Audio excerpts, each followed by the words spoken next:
नमस्कार प्रिय विद्यार्थियों, आज हम बीए अंतिम वर्ष हिंदी साहित्य प्रश्न पत्र द्वितीय काव्यांग विवेचन एवं गद्य विधाओं का स्वरूप के अंतर्गत काव्य भेद पर चर्चा करेंगे।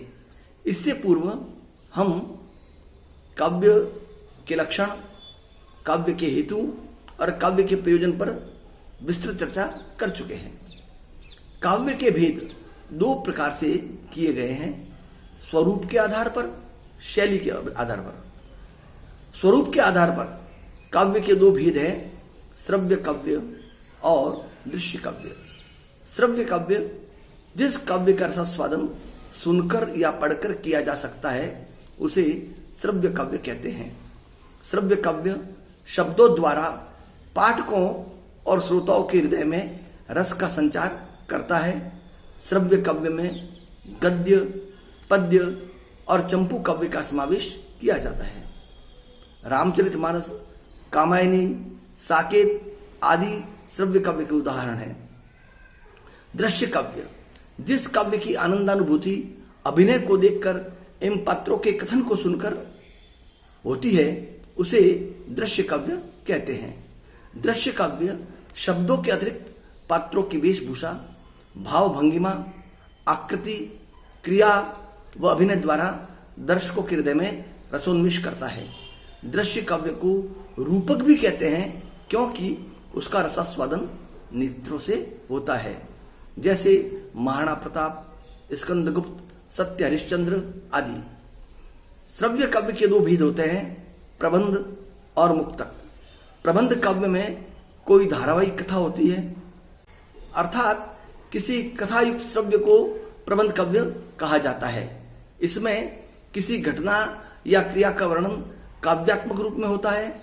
प्रबंध काव्य के अंतर्गत महाकाव्य, खंड काव्य और या आख्यान गीतियां आती है। महाकाव्य, महाकाव्य शब्द महत और काव्य दो शब्दों से मिलकर बना है। महत से विशाल, उत्कृष्ट का भी भाव प्रकट होता है। इसे यूं भी कहा जा सकता है कि महाकाव्य जीवन के महत्व का विवेचन होता है। महाकाव्य में जीवन की समग्र रूप में अभिव्यक्ति की जाती है। कथा की दीर्घता के साथ महाकाव्य में आकार की विशालता और भावों की बहुलता विद्यमान रहती है।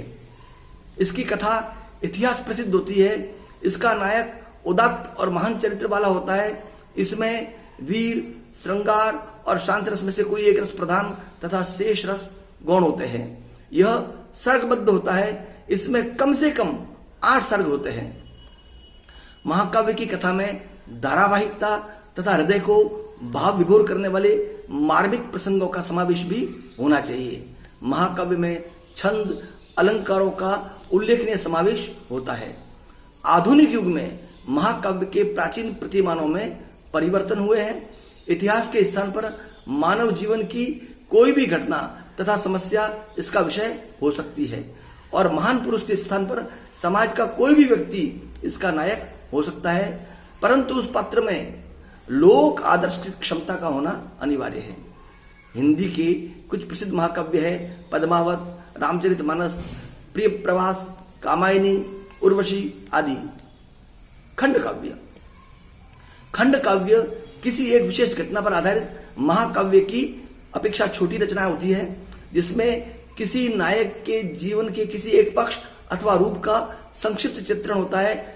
खंड काव्य सर्ग और सोपानों में विभाजित नहीं होता है। इसमें महान नायक व सभी रसों का समावेश और छंद व अलंकारों का निश्चित क्रम अनिवार्य नहीं है। विद्वानों ने खंड काव्य के दो भेद किए हैं, संघात या एकार्थ, जिसमें एक प्रकार के छंद में ही एक घटना या दृश्य का वर्णन किया जाता है, उसे संघात कहते हैं, और जिसमें अनेक प्रकार के छंदों में विविध भावों के साथ जीवन के एक अंश का चित्रण होता है, उसे अनेकार्थ खंड काव्य कहा जाता है। पंचवटी, जयद्रथ वध, सुदामाचरित, गंगावतरण, मेघदूत, ऋतुसंहार, कनुप्रिया, द्रौपदी तथा भूमिजा आदि कुछ प्रसिद्ध खंड काव्य है। आख्यान गीतियां, आख्यानक गीतियां उद्देश्यपरक रचना है जिसमें किसी मानव या प्रकृति का यथार्थ सत्य घटना का उल्लेख किया जाता है। इसमें गीतात्मक और नाटकीय पद्य शैली में लघु आख्यान या कथा वर्णित होती है। शौर्य, पराक्रम, त्याग, बलिदान, प्रेम, करुणा, साहस आदि के प्रेरक घटना चित्रों के माध्यम से कथा कही जाती है। इनमें वीर, करुण और ओज गुणों आदि का स्पष्ट समावेश होता है, जैसे सुभद्रा कुमारी चौहान, झांसी की रानी, रंग में भंग, विकट भट्ट आदि रचनाएं। मुक्तक काव्य वह काव्य जिसमें रस, छंद, अलंकार, भावों का क्रमबद्ध समावेश नहीं होता, अर्थात काव्य रचना के प्रत्येक छंद स्वतंत्र रूप में अपना अलग भाव प्रकट करते हैं। उसमें एक अनुभूति, एक भाव या कल्पना का चित्रण होता है। महाकाव्य और खंड काव्य जैसी धारावाहिकता न होने पर भी इनका वर्ण विषय अपने में पूर्ण होता है। उनके पदों का आपस में कोई संबंध नहीं होता, प्रत्येक पद या छंद स्वतंत्र होता है, जैसे बिहारी, कबीर और रहीम के दोहे तथा सूर और मीरा के पद। मुक्त रचनाओं को भी दो श्रेणियों में विभाजित किया जा सकता है, पाठ्य मुक्तक तथा गेय मुक्तक। पाठ्य मुक्तक रचनाओं में विषय की प्रधानता होती है। इसमें विभिन्न विषयों पर लिखी गई छोटी छोटी विचार प्रधान रचनाएं होती है, जिनमें किसी प्रसंग को लेकर भावानुभूति का चित्रण अथवा किसी विचार या रीति का वर्णन किया जाता है। तार सप्तक की रचनाएं, सुमित्रानंद पंत की पतझड़, सूर्यकांत त्रिपाठी निराला जी की भिक्षु, वह तोड़ती पत्थर आदि रचनाएं इसी के अंतर्गत आती है।